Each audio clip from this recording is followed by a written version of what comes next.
Bonjour les amis, j'espère que vous allez bien. Les amis, aujourd'hui nous allons parler des, des différents signes qui montrent que votre gars, votre petit ami ou votre mari n'est plus avec vous, qui ne vous aime plus, qui n'est plus impliqué dans la relation. Il y a des signes, parfois des signes euh, très parlants. Il y en a d'autres qui le sont moins. Euh, le tout premier signe, ou bien l'un des premiers signes, c'est que lorsque ton homme n'est plus avec toi, il commence à faire moins attention à tes besoins. Il ne fait plus attention à tes besoins, il s'en fout pas mal. C'est-à-dire, il rate même certains événements de la famille. Par exemple, ton anniversaire ou l'anniversaire de ton enfant, il n'arrive plus à se souvenir de rien du tout. Pendant que toi, tu penses qu'il va te réserver une fête spéciale parce que c'est ton anniversaire, ou bien l'anniversaire de votre mariage, l'anniversaire de votre rencontre, ça ne lui dit plus rien. Il rentre comme si rien ne s'était passé. Et parfois, tu pars te faire belle. Tu as remarqué qu'il est un peu absent, il est un peu distrait. Tu pars te faire belle, tu te fais une nouvelle coiffure. Tu te mets dans ta petite tenue, la même tenue que tu avais lorsque la relation commençait à l'époque. La même tenue qui créait en lui beaucoup d'émotions. Mais lorsque tu reviens, tu t'assois au téléphone, il n'est pas là. C'est à peine s'il te regarde. Ça veut dire que ça fait un bon bout de temps qu'il n'arrive même plus à regarder ton visage.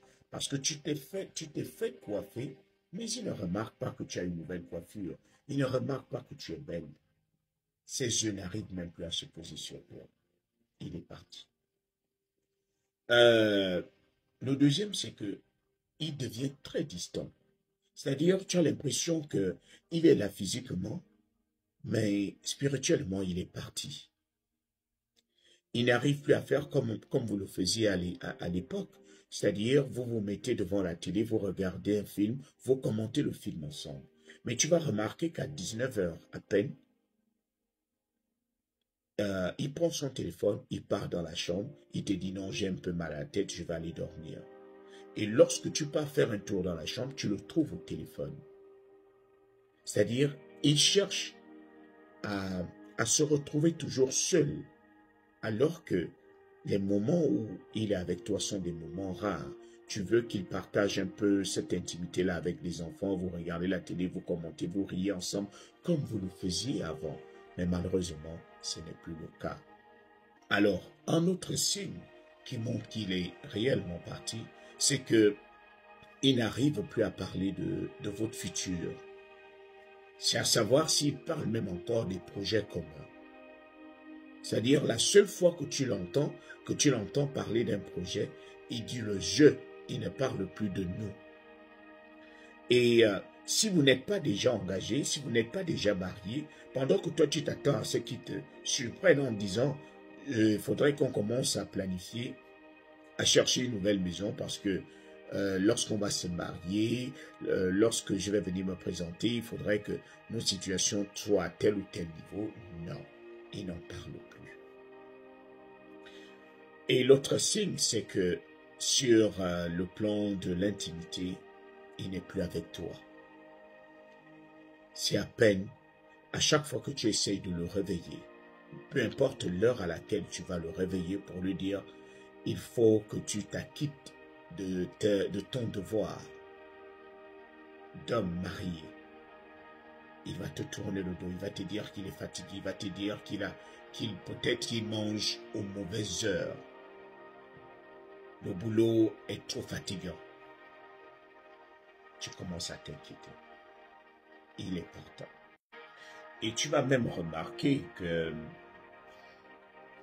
il y a un autre signe.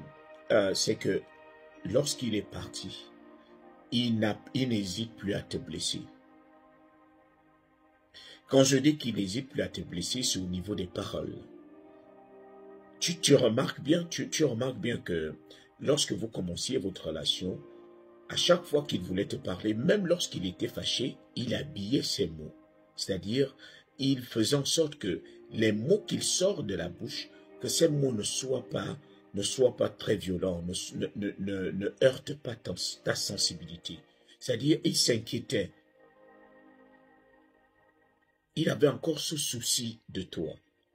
Mais maintenant, il crache les mots tels qu'on les a retrouvés dans le dictionnaire. Il te traite vulgairement. Il utilise des termes qu'on n'est pas censé attribuer à sa femme. Des termes vulgaires. Il t'appelle, il te traite de bordel. Il te traite de femme insoumise. C'est-à-dire, tous ces mots-là, toutes ces expressions, tu as l'impression que ces expressions sont nées d'hier parce que l'homme que tu as connu n'était pas comme ça. L'homme que tu as connu habillait ces mots. Mais aujourd'hui, il s'en fout pas mal. Que tu sois blessé ou pas. Et d'ailleurs, il y a quelques expressions que les hommes utilisent souvent lorsqu'ils ont... Ils ne sont plus là spirituellement. Moi, je m'en fous. Fais ce que tu veux. Si tu n'es pas satisfaite, prends tes affaires, tu pars chez tes parents. Voilà des paroles blessantes. Voilà des paroles de quelqu'un qui ne cherche même pas à réparer, qui ne cherche même pas à communiquer. Parce que lorsque tu sais très bien qu'on te fait des reproches, au lieu de me dire que si je ne suis pas d'accord, si je ne suis pas contente, que je prenne mes affaires et que je parte chez mes parents, tu peux me dire de communiquer ou bien tu peux même rester silencieux. Ça, c'est une chose. Mais de là à me dire, de toute façon, tu peux prendre tes affaires, tu sors. Tu vas commencer à te dire, waouh, j'ai raté combien d'épisodes. Je n'arrive pas à croire que c'est mon homme qui est en train de me parler ainsi. Je pensais que tu allais faire profil bas. Mais non. Tu me dis de prendre mes affaires et de partir. Tout simplement parce que j'ai fait quelques remarques. Pourquoi tu rentres à une heure aussi tardive? Ou bien est-ce que tu vas bien? Je t'ai posé une série de questions. La même série de questions que je te posais à l'époque et dont les réponses étaient douces. Mais aujourd'hui, c'est la guerre. Parfois, il faut aussi que vous vous rendiez à l'évidence. On ne force pas tout. Lorsque vous arrivez à un certain niveau où vous sentez très bien que, en restant dans la relation, vous allez souffrir plus que si vous vous éloignez, autant prendre vos clics et vos claques. Vous vous éloignez si ça peut faire en sorte que vous retrouviez la paix. Parce qu'il faudrait que je vous rappelle, l'être humain, c'est d'abord son mental. Lorsque ton mental est atteint, tu n'es plus rien. Donc, préserve d'abord ta santé. Les AVC dont on parle, les crises cardiaques dont on parle par-ci, par-là, tout cela provient des coups durs que nous recevons et que nous gérons mal.